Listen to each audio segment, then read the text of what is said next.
everybody. Welcome back to Sunday Formation. Well, today is a special day of Sunday Formation, and that's because we have a holiday coming up. I wonder if any of you know what this holiday is. I'll give you a hint. You might be seeing a lot of green, and you might be seeing a lot of shamrocks around with this holiday. If you're not sure what a shamrock is, I can show you.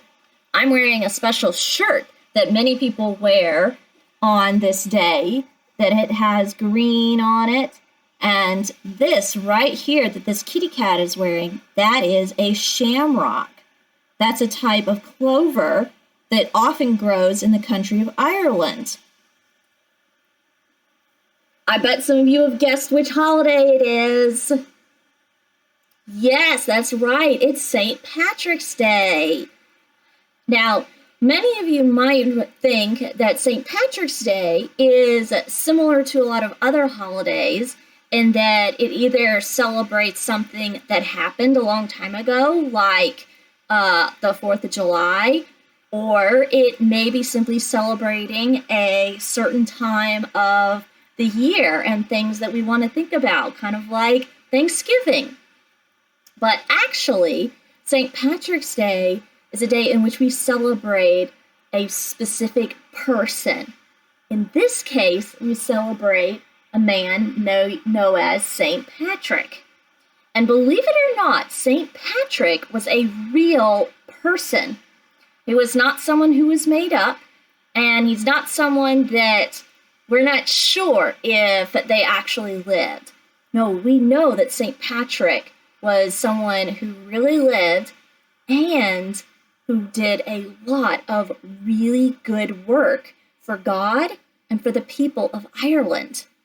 So I want to share with you guys today the story of St. Patrick and why he's such an important person in the life of the church. So I checked this book out from my local library that tells all about the life of St. Patrick. So I'm going to read this story to you all. So this is called St. Patrick, and it was written by Tompert and illustrated by Michael Garland. Okay.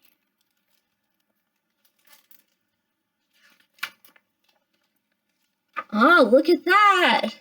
We have a shamrock on the first page of this book, too. Maybe we'll find out some more about these shamrocks and why we keep seeing them in connection with St. Patrick.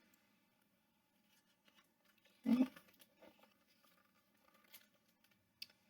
I arise today through the strength of heaven, light of sun, radiance of moon, splendor of fire, speed of lightning, swiftness of wind, depth of sea, stability of earth, firmness of rock.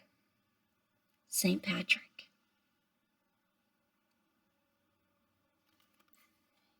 So let's begin the story of the life of St. Patrick. Okay. Long ago, in the 4th century, a boy was born in southwest Britain near the Irish Sea. His name was Sucat, but later in his life, he was known as Patrick. Patrick's father, Calpurnicus, was a well-to-do landowner and a member of the town council. He was also a deacon in the church. That's like a priest in the church. However, Patrick was not a religious boy. I did not know the true God, he said. I did not keep his commandments.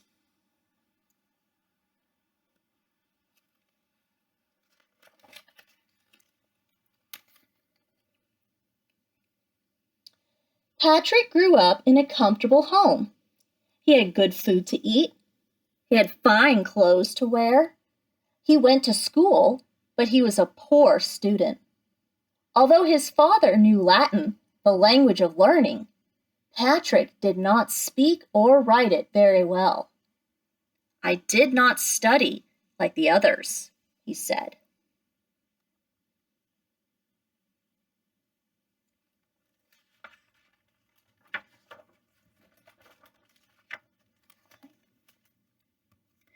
When Patrick was about 16, Irish pirates swept down upon the coast of Britain, blowing their bronze war trumpets. They looted villages and killed those who resisted. Looted means things like stealing. Patrick, along with many other Britons, was captured and shipped across the Irish Sea, where he was sold into slavery. I wonder what's going to happen to Patrick.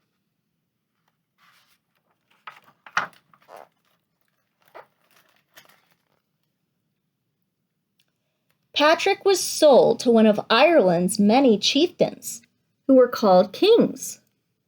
He was taken to northwest Ireland near the Western Sea, which is the ancient name of the Atlantic Ocean.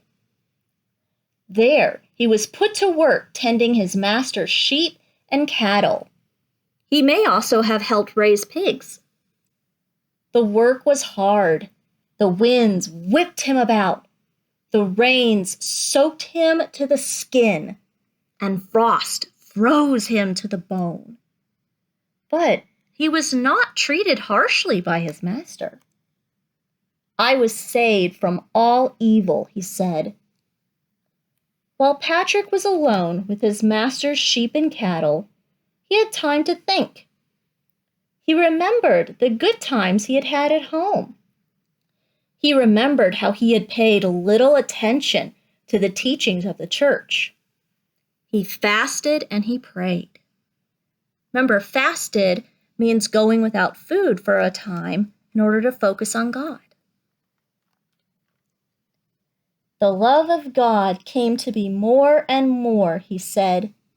I would say 100 prayers during the day, and almost as many in the night.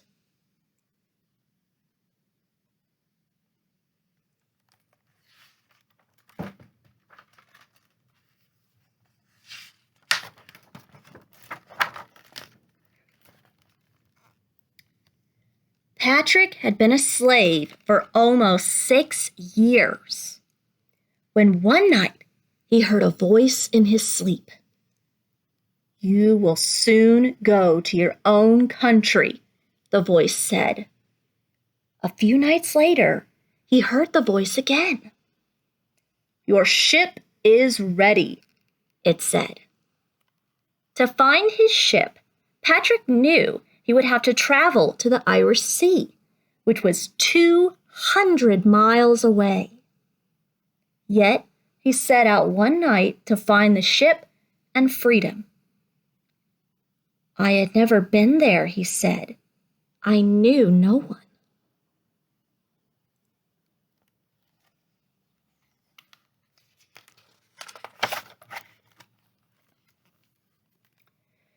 Patrick was sure his master would send a search party to capture him, so he traveled during the night and hid by day.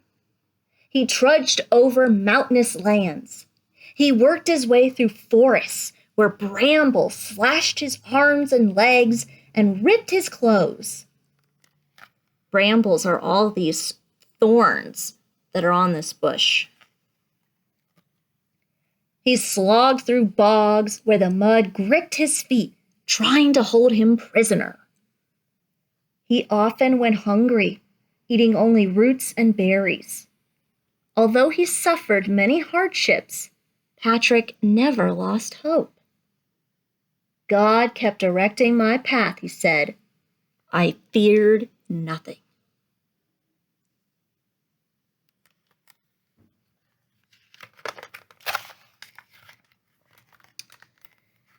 At last, he came to a port on the Irish Sea. There he found a boat preparing to sail. He asked if he might go along, but his request angered the captain. You cannot travel with us, the captain shouted. Patrick turned away and as he walked, he prayed that the captain would change his mind.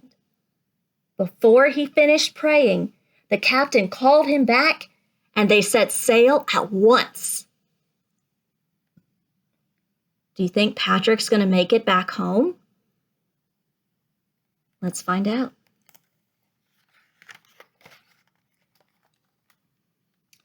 After sailing for 3 days, they landed on the shores of Britain. The land was covered with thick forests. For almost a month, Patrick and the other men wandered in the woods. The captain feared they would never find their way out. The men suffered from hunger. Many had collapsed, Patrick said. The captain, who was a pagan, asked Patrick for help. A pagan is someone who does not believe in God, but instead believes in other false gods and other things. "Tell me, Christian," the captain said, "you say that your God is great and all-powerful. Why then do you not pray for us?" "Turn in faith to the Lord my God," said Patrick. "Ask God to send food."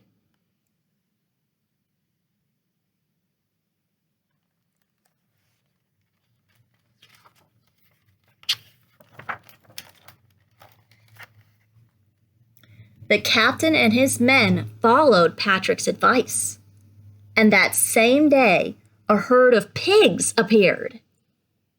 "From that day onward," said Patrick, "we had abundant food." Abundant means a lot. After resting for 2 days, they traveled for several more days before they came at last to a village.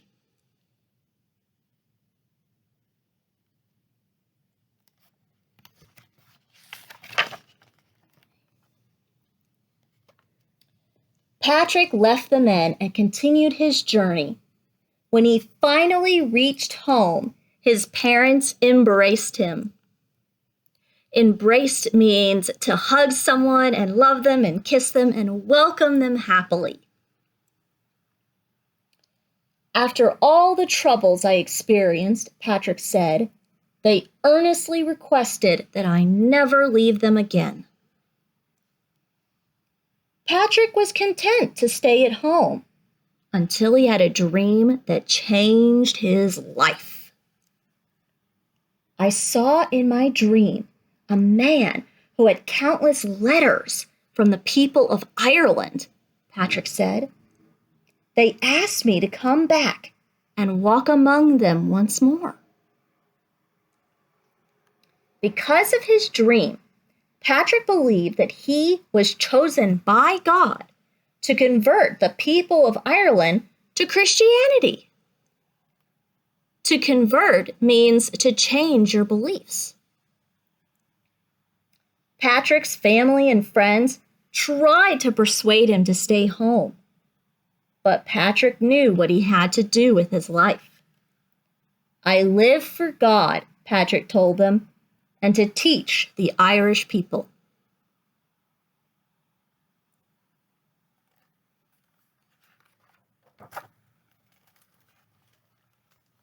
Setting aside family, luxury, and comfort, Patrick sailed across the English Channel to Gaul, which is what we now call France. He spent several years preparing for his mission. He studied to become a deacon and later was ordained as a priest. In time, he was made a bishop. It was then that he set out with a group of followers to brave the dangers of Ireland. Even after years of study, Patrick felt he was not well prepared for his mission. He knew, however, that God would protect him and guide him. Let's see what happens to Patrick once he gets back to Ireland.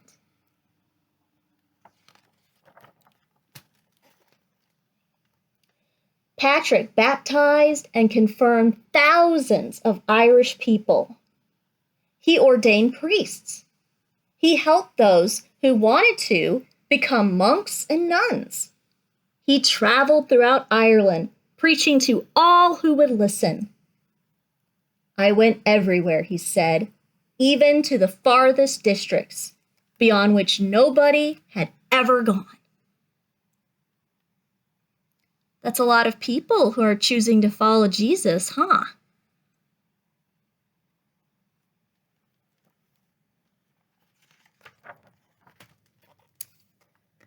And always, Patrick faced many dangers from people who did not want to change their pagan ways. He was threatened, he was imprisoned, and again, he was enslaved. Patrick recounted how his enemies seized him and his companions. Recounted means to tell stories of. Patrick said, "They wished to kill me. They took away everything they found, and they put me in irons. Irons are like chains. On the 14th day, the Lord delivered me from their power, and our belongings were returned to us."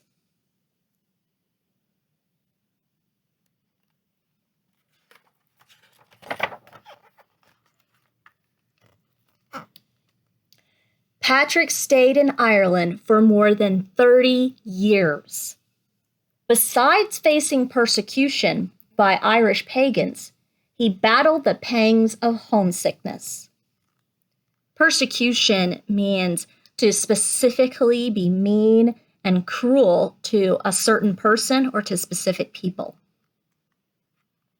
Patrick said, "How I wanted to go to Britain, to my fatherland and to my parents." But his wish was not to be. On March 17th, in about the year 461, Patrick died. But his work lived on. He became known as the Apostle to Ireland and its patron saint. Remember, apostle is a messenger who's come to tell people about Jesus. All of Ireland became Christian because the priests, monks, and nuns that Patrick left behind continued to spread Patrick's message, inspired by his words. We ought to fish well and diligently as the Lord teaches, saying, "I will make you fishers of men." We should spread our nets to take a great throng for God. Everywhere there should be clergy to baptize and exhort the poverty-stricken and needy folk.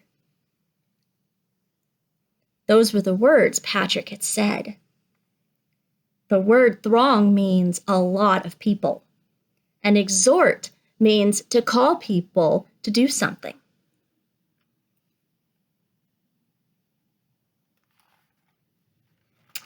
And that is the story of the life of St. Patrick.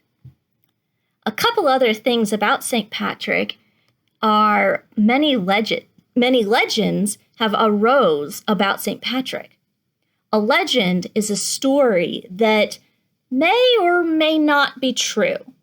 Many times legends are stories that have a little bit of truth in them, but they also have a lot of parts that were just made up as well.